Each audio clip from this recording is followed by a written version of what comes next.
Hello everyone, this is Russell Carlin, and this is my Week 3 review video. And for this week we're going over the two sections, game mobility and also the multiplayer down here.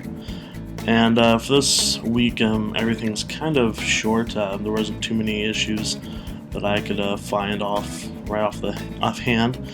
The first one, I'm going to go over champs and going over game mobility. Everything, as you can see, is pretty good except for this one point. I did put it as, the highest importance here. Although, I mean, it might be not that important, but it is kind of a serious thing. The main thing is, is the game handle interruptions. You get a call, or say you have to do something, you want to pause it real quick. The game does not allow for any kind of pausing. You get interrupted, you get disconnected when you kind of go out of the game. So if you minimize the game, you've lost at that point. There's no no coming back, and that works with the PvP, which is kind of understandable. I mean, when you're playing against another person, it's like, well, you can't really pause a game like this because it is kind of a real-time strategy game, so it's constantly doing stuff as you're moving things around. I mean, they could add a pause feature, but it would just be kind of not, because the games are quick and everything, so it would just probably not be that great of an idea. And but in single player, they definitely should have it, because in single player, there's no reason why they shouldn't have a pause. If you're just doing the AI, going through the campaign, the computer can wait for ever. The computer is not gonna get angry and be like, what the heck's going on, why aren't you playing, why has it been paused for 30 minutes? It doesn't care. It's a computer.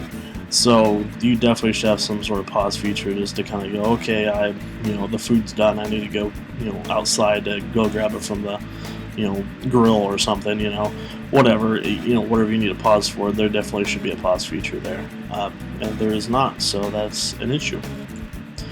Alright, and going down to the multiplayer. The multiplayer for this game is pretty good. I mean, it's built for multiplayer pretty much, so everything is nice. The only thing that there is not, it's lacking, is some sort of clan system. I mean, in groups you can kind of group up with your friends and kind of have a rating system. So when you beat someone, you gain 10 points or whatever, and then you can kind of have a score saying, oh, this is how good I am, and then you get into a group or a clan or whatever, and they'll kind of add all the scores up on sort of like Clash of Clans. It's pretty important. Actually, I might end up raising this up a little bit, because if you want someone to play your game, actually I might even put it all the way up to the top after I started thinking about it a little more. But if you're wanting someone to play your game repeatedly over and over and over and over, and spend those couple of dollars to buy the currency and all that stuff, you need a goal, you need some competition in there. That's probably the best way, in my opinion, to keep people playing your game. If there's some sort of competition there, then people are going to want to be the best, and they're going to keep playing until they are the best. And they want to play a lot. That's why Clash of Clans is one of the biggest, if not the biggest, iOS game, because there's a rating system. As you defeat people, you gain rating, and then you can buy bigger stuff than everything. You feel accomplished. You have a goal. And then the clans would just also improve that, have more of a multiplayer, in the community, influence on the game, where you can be like, okay, well, we have the top clan in the world, that's awesome. It's a good, it'll keep people playing. So that's definitely, actually, I think I'm going to go ahead and move that up right now. It's definitely a great way to get people to play your game a lot. So, alright, moving on to words. This one is also very good. For the game mobility, I mean, everything was flawless. There was really nothing that was, kind of stood out and said, oh, red signs here. it was everything. Like I said, was just nice in that situation.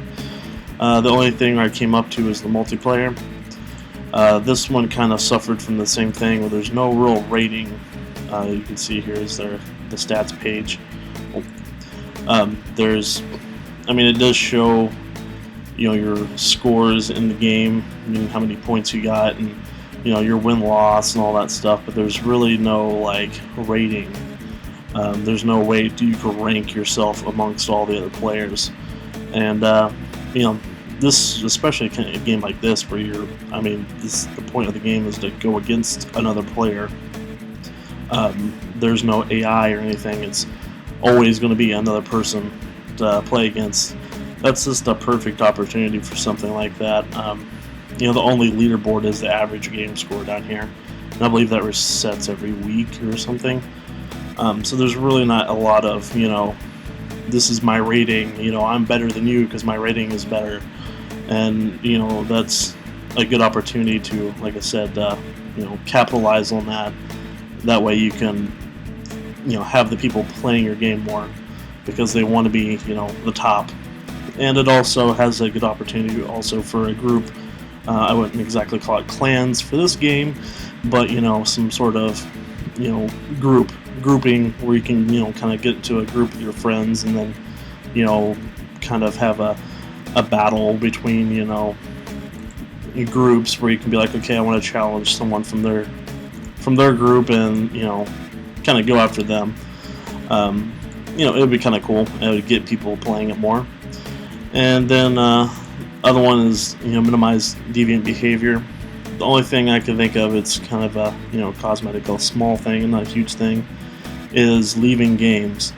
You can see people have been sitting there for 5 days or whatever.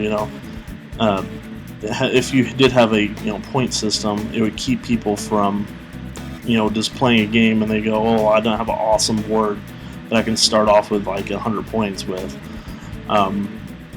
Because I don't have an awesome word, I'm just going to ignore this game and move on.